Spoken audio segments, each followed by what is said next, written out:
fun. Yeah. What was it like reading in front of kids? Like, was that your first time? Do you have any questions? Hand goes up. I'm like, okay, what have you got? And they're like, last year we grew sunflowers. Forever. Maybe your kid wants to know, how old are you?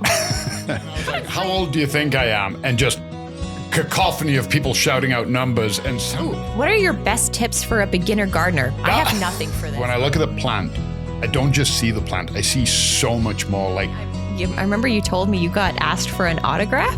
I have no idea why. The Helpful Gardeners, the podcast that digs into the buzziest plant trends and news you need to know, regardless of your growing zone. Colin is a skilled horticulturist with decades of growing experience across Canada. Brandi is the greenest of green thumbs with a love of asking questions. Welcome to our Garden Nook. How are you doing, Colin? Got out of like this story time with a bunch of kids and you doing okay? I love talking to people and educating people and hopefully inspiring people when it comes to plants and gardens. Yeah. Nothing beats kids.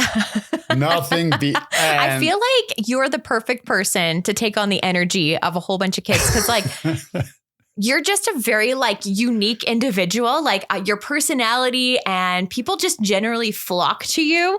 And I can only imagine what that experience would have been like. Like, what were you even doing? So where were you, first of all, and what were you doing? So it was an elementary school just over in the Northeast, I believe, in Calgary. Yeah. Holy Trinity. Okay. And it was reading week. And they had seen our booth at the Home and Garden show. Mm-hmm. They said, hey, we'd love to do some books and talks about gardening. Basically, I went in, they had a pile of books, and you got to pick any book you wanted, and you could read an excerpt from the book to the kids. Or if it was short enough, you could read the whole thing. Yeah. And then there was some Q&A. Wow. So Yeah. what book did you read? I read Chrysanthemum. And I picked it because they're one of my favorite flowers. They always make me think of my mum. Yeah. And I was like, most of my colleagues probably can't spell it. Looking at you, Alfredo.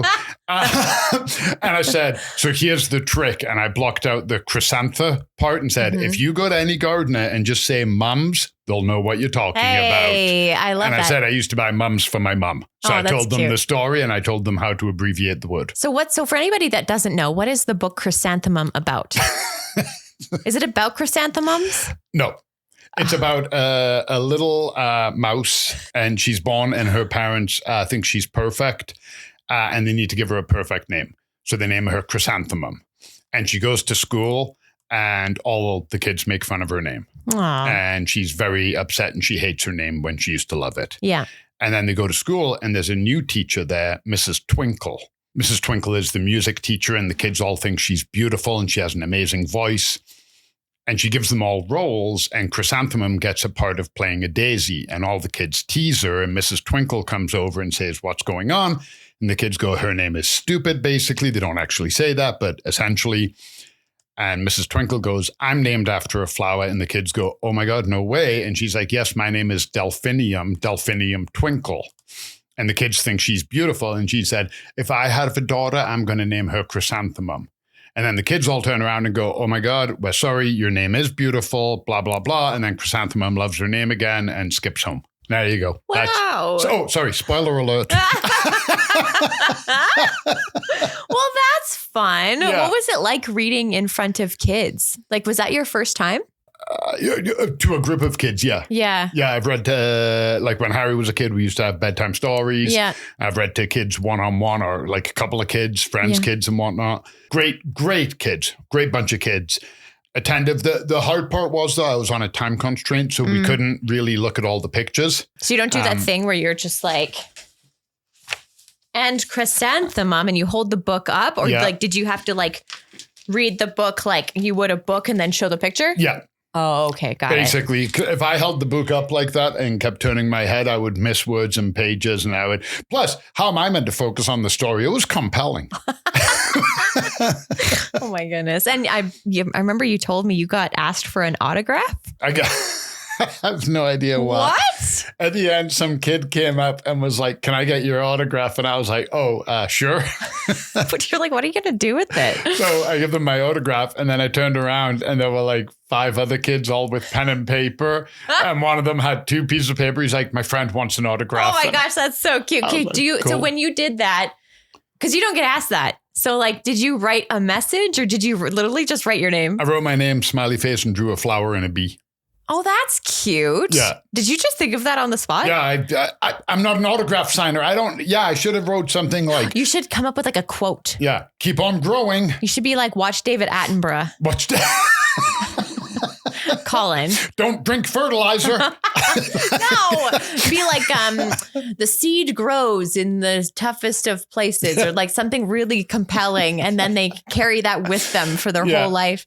I'd probably write something like, don't drink the fertilizer, but your idea is way nice. You know, I am very surprised at what kids will keep. You know, my mom gave me a whole bunch of paperwork that she kept from when we were kids. And so we were having fun going through it one day. And we came across this letter from Global News. I had apparently sent in a picture of the Four Seasons to Global News for a weather segment. And they used to put it on the show. And then you could win a Dairy Queen gift certificate. And so I ended up winning something. And apparently it got on the screen. And I got a letter back from Paul Dunphy, who was the meteorologist. Yeah. And I eventually got to work with him. Did not know that the two events happened. And I ended up going in and I guess tweeted is the thing. I X'd him. Yeah. And I said, hey, like this, just found this in my possessions. This was such a cool moment. I can't believe that you were involved in my life more ways than one. And he said that made my day. I'm like, who like kids keep the craziest things in their possession, or I guess the parents do. I don't know. Yeah. When my mom passed away, I got a bag of stuff that mom had kept. I didn't know. And in it, and I'd totally forgotten about them, were a couple of stories that I'd written when I was a kid. And mom had kept them because one of them was a poem I wrote and one of them was a story.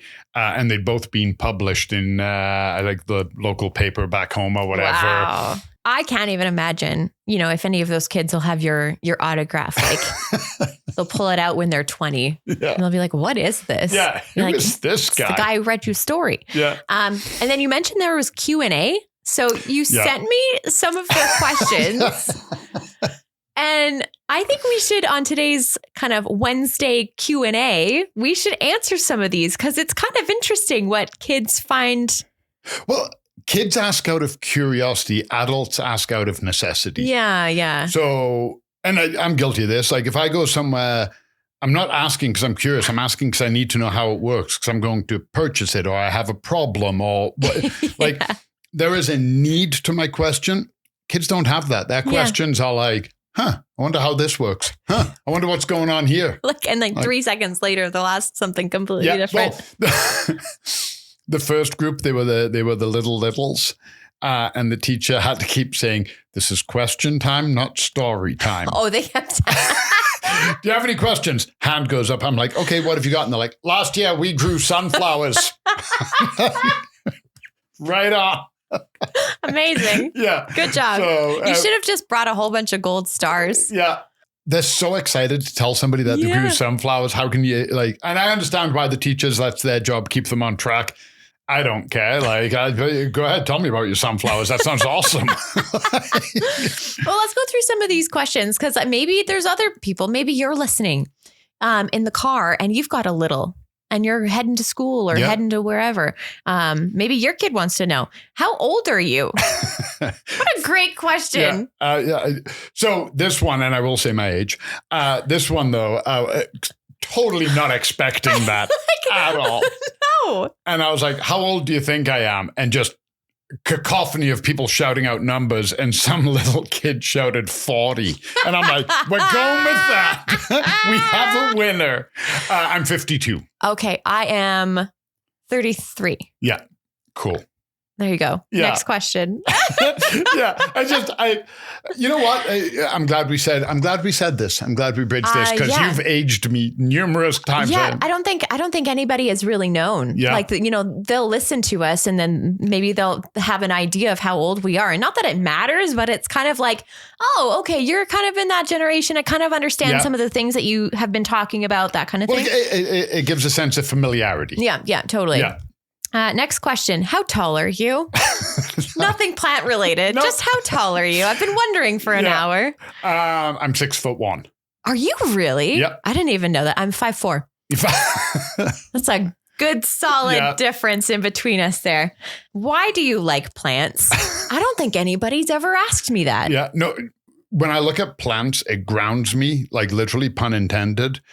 When I look at a plant, it doesn't matter what it is. It doesn't matter if it's a tomato, a house plant, spider plant. It doesn't make any difference.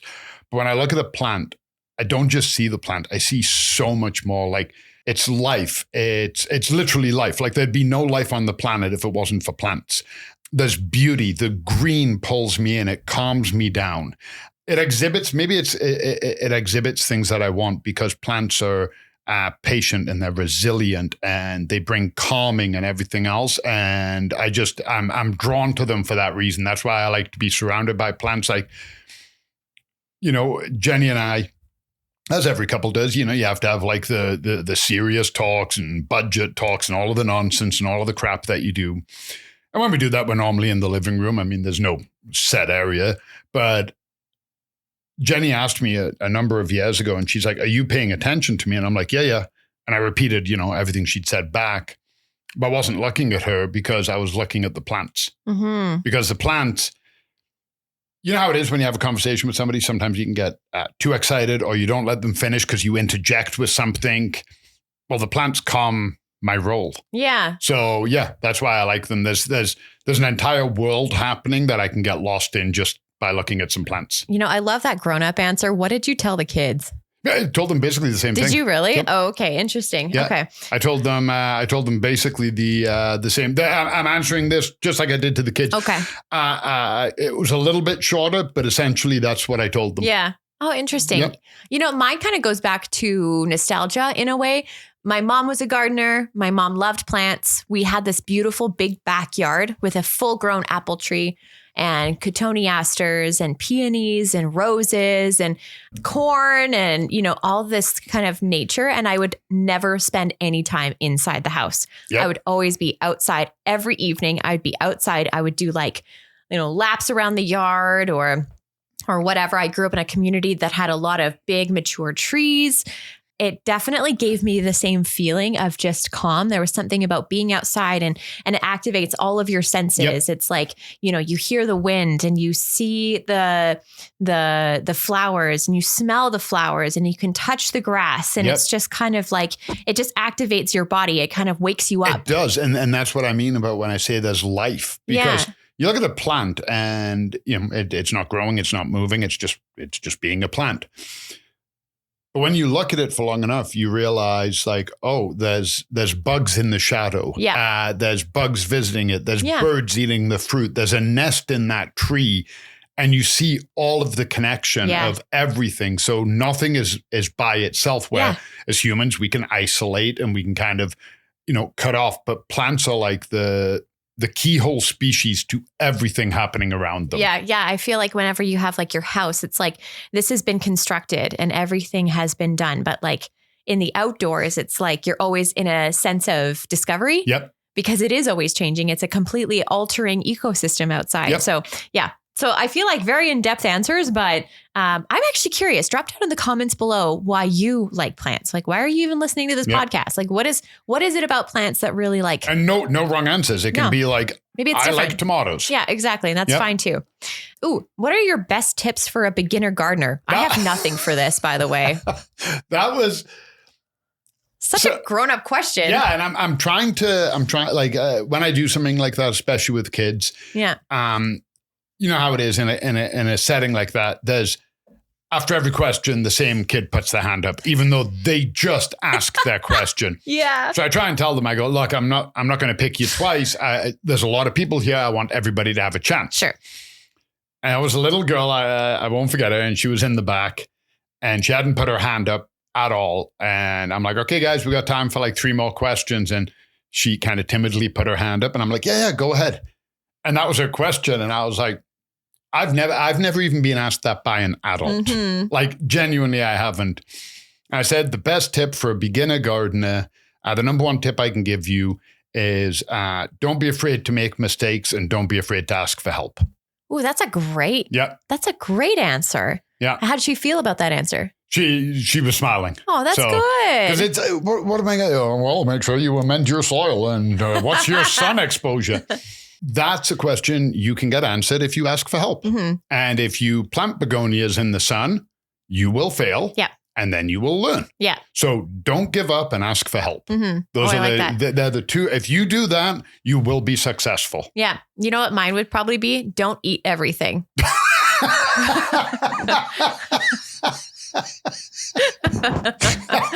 You want to live to see another year. Not everything is edible. Yeah. Everything is edible. Some are only edible once. I like that. Here's a good one. Why do plants get diseases? Why do we get diseases? Yeah, why are there diseases? Yeah. Some little dude, he was sitting on the table. So immediately I like him. They get disease. They're alive. So living things can get sick, and they get diseases for a number of reasons, just like humans do. Sometimes they're just susceptible to it. Mm-hmm. So there's certain people out there who are susceptible to certain things. They've got an ailment or a chronic illness or whatever, just genetic, like allergies. Okay, so that's just one of those things that we have to live with. Most of the time, though, plants tend to get sick when they're run down. They haven't been looked after properly. They're already kind of maybe they got attacked by aphids. They've spent all of their energy trying to ward off that attack, and in comes the fungal disease. Mm-hmm. Can be environmental. They're planted too close. So you take a whole bunch of people, jam them really, really close for a long period of time. One person has a sickness, everybody gets that sickness. Mm-hmm. So same kind of reasons as humans, and those ailments are out there to affect the plants. Yeah. If they don't move or talk, how are they alive? You only know what you were exposed to, right? That makes so much sense. And I was like, again, never been asked Never that. thought about it. Yeah, never, not once has anybody asked me that. And you know what? It is a good question, because I think it's one of those ones that maybe a number of people we take it on face value. Well, and also, how do we know that they're not talking? Yeah. Yeah, and apparently they do emit sound at a frequency that we can't hear. There you go. I said they metabolize. So they drink water and they consume nutrients in order to, what's another characteristic of life? Grow. Mm-hmm. So they grow, and they do also react. So plants will move to the sun. They will move away from the sun if it's too hot. The leaves will curl or wilt. It has cells. Mm-hmm. So those are the reasons why plants are alive. Yeah. Okay. Why do bugs eat plants? Why do you eat plants? That was, again, and it's funny when, so that part I was saying at the beginning, where the kids were telling stories and not asking questions, I actually managed to turn them around, because I said, let me start. I'll ask you guys a question, and then you ask me a question. Oh, I like that. I said, what's your favorite thing in the garden? Okay. And I got answers like, I like flowers. I like tomatoes, and some kids named some fruits they liked. And then some little dude was like, I like spiders. And I was like, right on. I was like, nobody ever says that. No, everybody likes bees and butterflies. Yeah. And I was like, you hold on to that. Why do bugs eat plants? Because plants are alive and the bugs need food. Yeah. And that's their diet. And, they're attracted to certain types of plants because the plants have the sugars or the fibers or the calorie intake that needs. We will get our nutrients from smoothies all the way to steak dinners and everything in between. Animals are much the same. There's some that need, the sugars only, and there's some that scrunch the entire leaf. Mm-hmm. So they eat them because bugs are alive, they need food, and that's their food source. Mm-hmm. And then this was probably one of the funnest question, because it was kind of like the two-parter. What music do I listen to when I garden? So, I don't think they got the answer they wanted. That's why they hit me with the second part. Yeah, they said, what is your favorite music? Yeah. So and they looked so disappointed too. Like, what music do you listen to when you garden? And we've had this conversation before. I said, I don't listen to music when I garden. I listen to my garden. Yeah. I want to hear the birds singing, and I want to hear the bees buzzing, and I get immersed in the sounds of nature. And the kid was like, so what's your favorite music? And I was like, I feel like that was actually your question. You just threw garden in. Yeah. But I have a very, very large spectrum of music that I like. Yeah, you do. Yeah, if it came down to it, if I had to pick one genre, I'd probably go classic rock. I'd probably go classic rock, but I love classic rock, classical, hip hop, blues, jazz. There's not really much I won't listen to. Oh, really? Yeah, I've got a playlist. We use it when we're doing big long road trips, and I think it's 720 songs now. Wow. And it's got everything from, you can be listening to like a classic 90s techno track, like something from Prodigy or something. And then the next one is Johnny Cash. And then the next one is Neil Diamond. And then the next one is Led Zeppelin. Full spectrum. Yeah. No orchestra or anything? Yeah. I find that doesn't play well with it because like you got a vibe going and you kind of like, oh, I'm digging it. And then you're like, It's like, so I do have a classical playlist that has, and the great thing I love about music streaming now, you make a playlist and then when the playlist ends, it doesn't stop. Yeah. It just starts finding songs that match the playlist. And you're like, oh my God, I really like this piece. I don't know it. Because I'm not that familiar with classical music, but I like it. And I hear a song and I go, oh, you're going on the playlist. Yeah. So I just keep building my playlists. But Jenny listens to music when she gardens. Yeah. She's got her pods in and I get it. She jams to that. Now, that being said, I probably should listen to music when I'm doing something like cutting the grass, right? Because you're not hearing anything. You just hear the whole time. But when I'm gardening, I want my garden. Yeah, it's funny. I used to listen to music and sometimes I will when I garden. But for the most part, I actually like listening to podcasts. So like sometimes like I'll catch up on past episodes of our podcast, The Helpful Gardeners. Or I'll completely switch gears and I'll do like the Big Deal podcast and it'll be all about businesses and like, nonfiction related stuff or like a crime podcast or whatever. And I don't know. I like the idea of doing something, but also learning. Yeah. But when I'm gardening, I don't know, it's almost meditative and I don't want my brain having to learn or having to listen to music or singing along. I want to get lost and I want to turn off from the world. That's why, like, how many times have I talked about doing a garden cleanup and you're like, cool, did you get photos? I'm like, not a one. Like not one photo of me amending myself. Yeah. Like I'd be the worst garden influencer ever.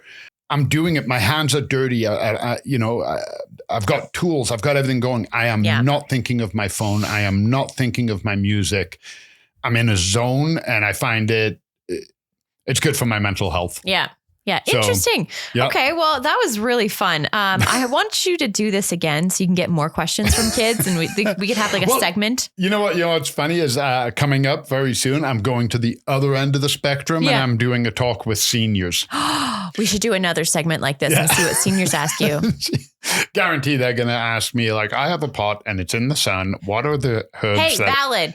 It is valid. Totally valid. It is valid. It's stuff that's the thing. By talking with other people, you get a sense of like, because we're just in our bubble, right? Yep. We're in our bubble of whatever our expertise is, but we need that outside influence, right? And because Earth Week coming up at the call. Oh, yeah. I'm doing a terrarium building workshop. Nice. And there's going to be time at the end of that for Q&A. So I love doing all of the groups, like, kids, seniors, people in an office environment, everything about it, every question is valid and I have no problem answering them. But if I'm being honest, the kids ones, they're just fun because you have no idea where their brain is and what's coming out. Yeah. And some of those questions were brilliant. Like my favorite question, advice to a beginner gardener. Yeah. Yeah. From like an 8-year-old. My favorite question is, how old are you? Because you know that they would have been just stewing on that one, hey?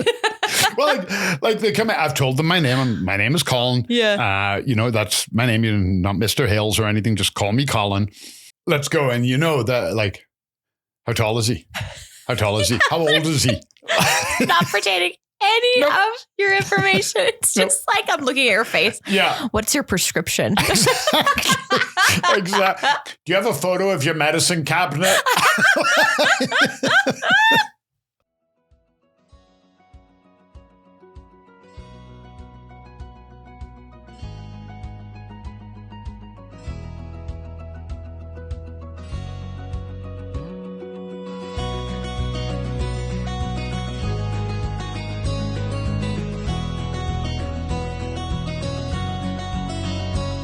This podcast is brought to you by Golden Acre Home and Garden. Find seasonal inspiration for your home and garden in Calgary, Alberta year-round. Visit goldenacre.ca.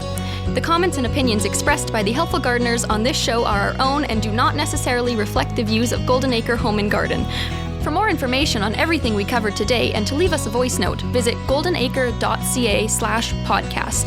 The Helpful Gardeners are on Instagram at The Helpful Gardeners Pod. Keep on growing, gardeners!